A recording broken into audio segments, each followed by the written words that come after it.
Hey, I wanted to give you a little overview of your new typewriter. This is a Smith Corona Clipper from approximately 1946, so it's about 77 years old. It's a portable typewriter,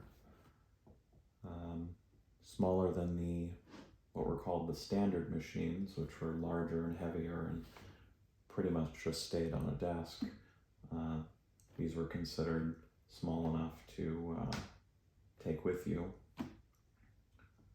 Has a wooden case. The smaller side is the bottom of the case that the typewriter is attached to. So we start out with the smaller bottom on the bottom. This particular case has a worn out spring in the latch, so when you go to open it, which you do by pushing this to the right, normally this would pop out, but because the spring is worn, you just have to pull it open, and then you can lift up the top of the case. So I think it's a really neat looking machine. Again, it's from 1946, all black with glass top keys. The Clipper logo, probably hard to see, but it's an airplane, and I think part of that branding was that this machine was small enough and light enough to take with you on an airplane. So when you go to use it, you can use it in the case with the lid open. You can also take the lid off.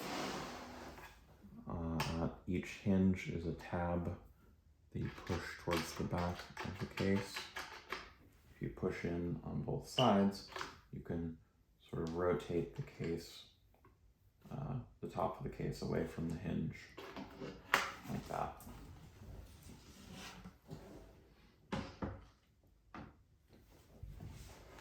You can use the typewriter with the base of the case attached. You can also take it out. It's held in place in the back by a metal tab that's fitting into the back of the typewriter. And then there's a latching mechanism underneath the space bar. And you can release that with a tab here. If you press that down and lift the typewriter up and then pull it towards you, just pull it off of the tab.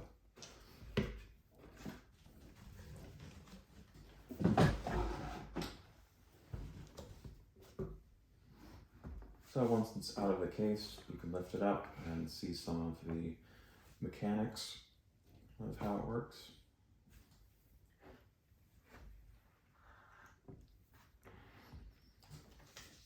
I've included a printout of a manual from around the time that this was made. It's not exactly the same as this model, but it's an almost identical design.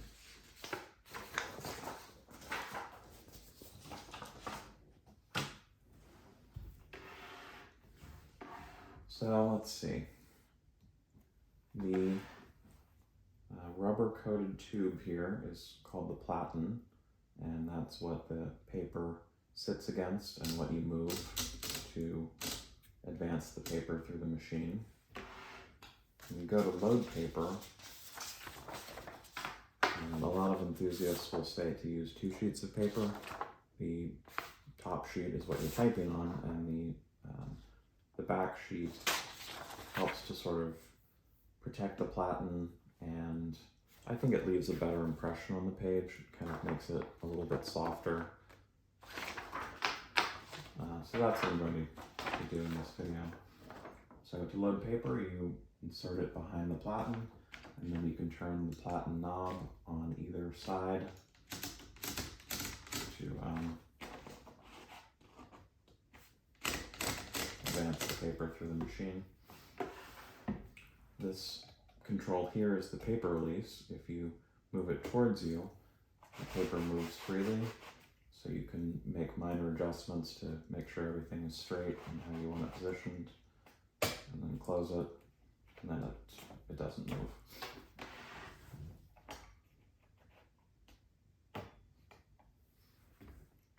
So this whole assembly is called the carriage, and you can always move the carriage to the right,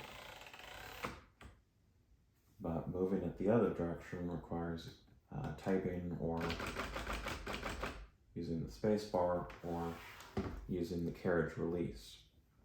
So if this is pulled towards the user, it releases the carriage so it can move freely. And the same control is on the other side.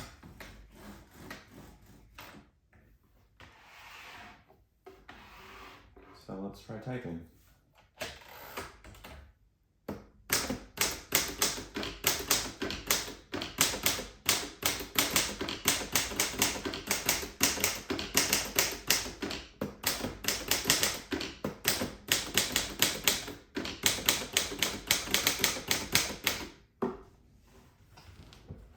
So to go to the next line, use this.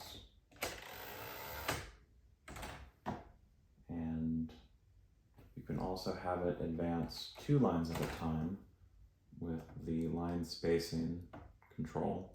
If you move this towards you, it will advance 2 lines each time. And back, it moves just 1.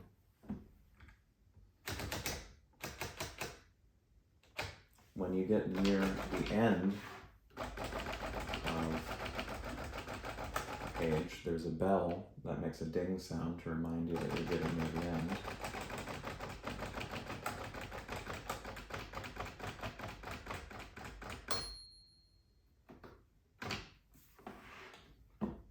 And then you have to set the margins so that it knows the size of the paper.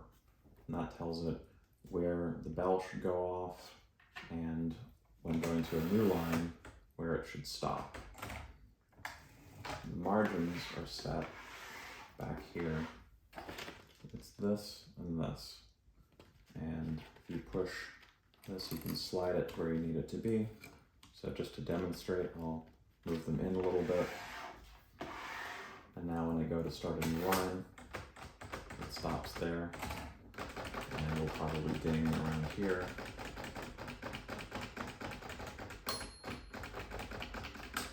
And you'll see it stops where the margin was set, thinking that that's the size of the page.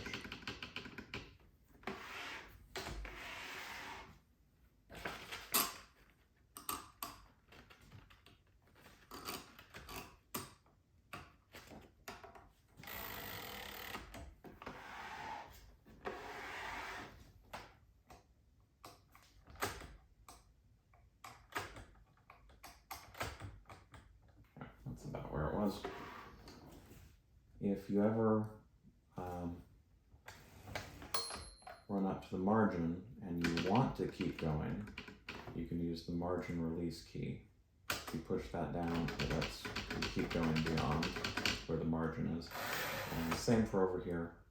I'm running up against the start of the line, I can use the margin release and pull it a little bit further.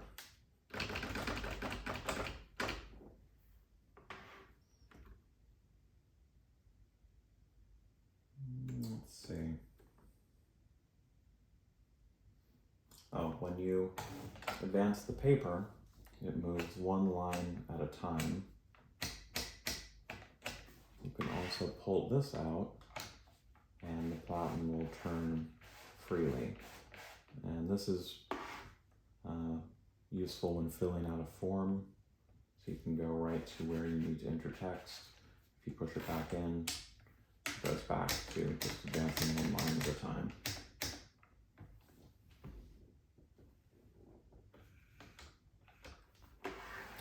Not sure if I talked about these shiny pieces here. I think they're called paper fingers, but they just help hold the paper in place. So you can slide them over the paper.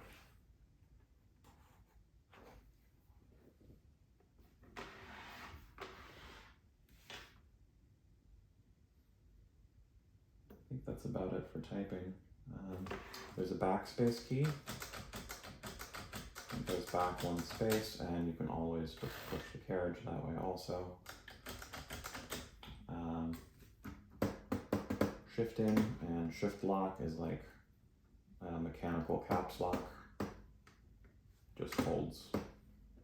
Just physically holds the shift keys down while you're typing.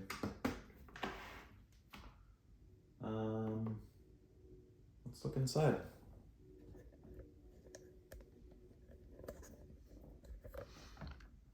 So this is the lid, and you'll need to move, to open this, you'll need to move the carriage so that the lid doesn't hit the carriage return.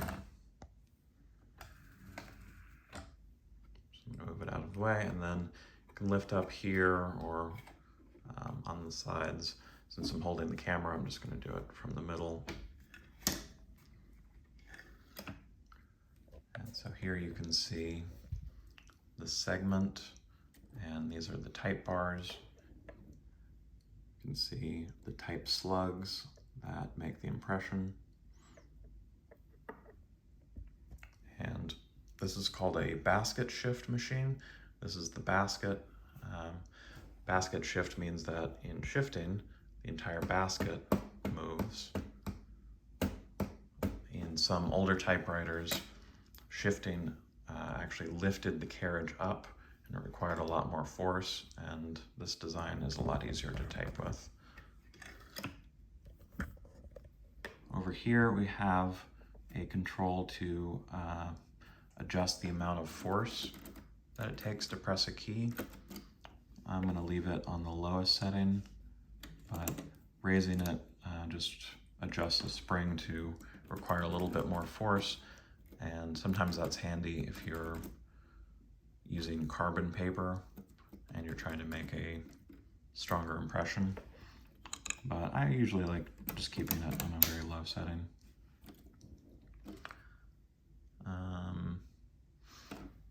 This is the ribbon. There are two spools, and the ribbon moves between the two. And so every time you press a key, it raises the ribbon up to strike the ribbon and make the impression on the paper. And you can also see the spools turning when I do that. It moves just a little bit with each keystroke. And how it works is when the ribbon gets to the end, there is a little rivet on the ribbon that pushes, as it's trying to advance, it pushes this, which reverses the direction of the ribbon. So it starts going the other way. And then there's a rivet on the end of the ribbon here. When it gets to the end, it pushes this lever and reverses it back the other way. So the same ribbon just goes back and forth over and over and lasts for quite a while. There's a control here to manually reverse the direction of the ribbon. Probably don't need to ever use it, but we can try it out. So here I see that typing is moving the ribbon onto this spool. And if I use this, you can see the spools started spinning the other direction. But that should happen automatically when it gets to the end of the ribbon and the rivet pushes this lever or this lever. There is also a ribbon color selector here to choose between black and red, and I believe the middle mode is called stencil. So in the black mode, it raises the ribbon a little bit. In the red mode, it raises it more. And the idea is that there are ribbons that have black on the top and red on the bottom. And by controlling how much it raises the ribbon, you can control whether you're typing in black or red. This machine has just a black ribbon with it, but you can put one of the bicolor ribbons in if you want. And then in the middle mode, It doesn't raise the ribbon at all, so it's just the slug hitting the paper. I'm not sure what that was used for. I think maybe there was a special kind of paper that was pressure sensitive. I guess like carbon paper, but I'm not sure.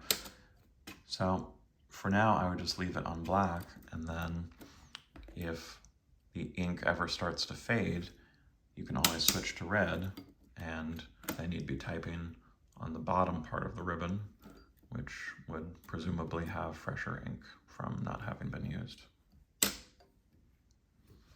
And then over here is the serial number of the machine, which is how I dated it to roughly 1946.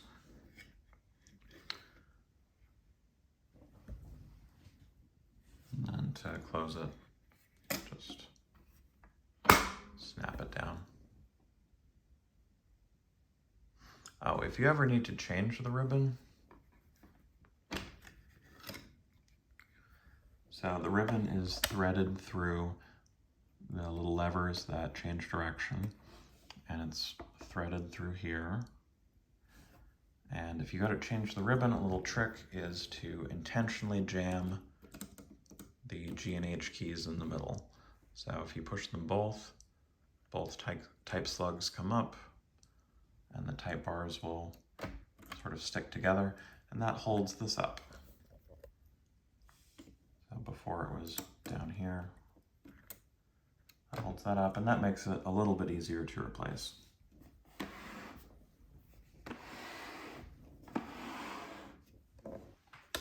So the spools will lift right off, and the ribbon's threaded through the ribbon reverse levers on both sides, and it might be hard to see, but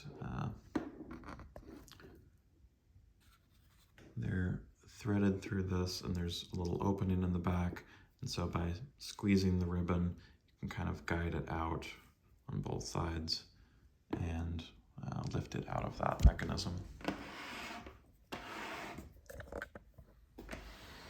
But this ribbon should last a long time.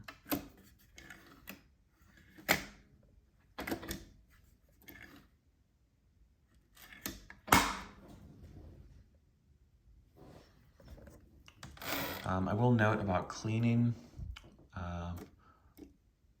One thing that happens a lot is people will spray an oil into the segment here, something like WD-40 in a can, and what happens there is the oil dries out and it gets sticky, and then dust starts to stick in the oil, and it ends up kind of gumming up the machine.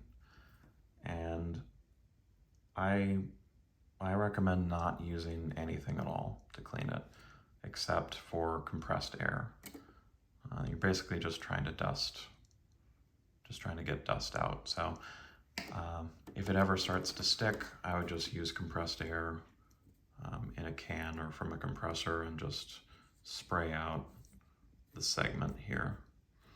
The only place that might ever need oil would probably be the carriage rails. If it ever just didn't sound quite right, I just put a few drops of oil on the rails just to lubricate the ball bearings that it's gliding on.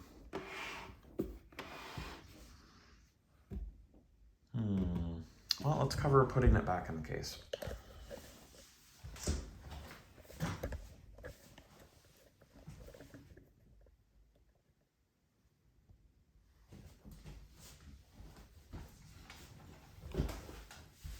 You can either advance the paper or use the paper release, pull it forward and pull it out and close it. There's actually a little feature for centering the carriage to put it back inside the case. There's a control here that if you push down, it will return to the center and stop. And that's the perfect spot for being placed in the case.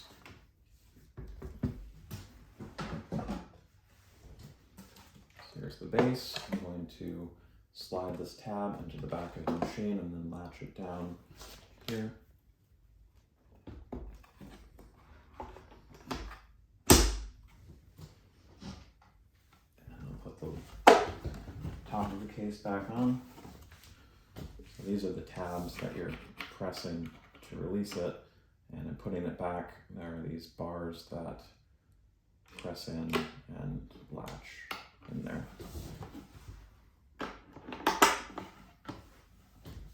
And then just close the top. The carriage return lever will be pushed in. It's sort of spring-loaded like that to fit inside the case. And then latch this.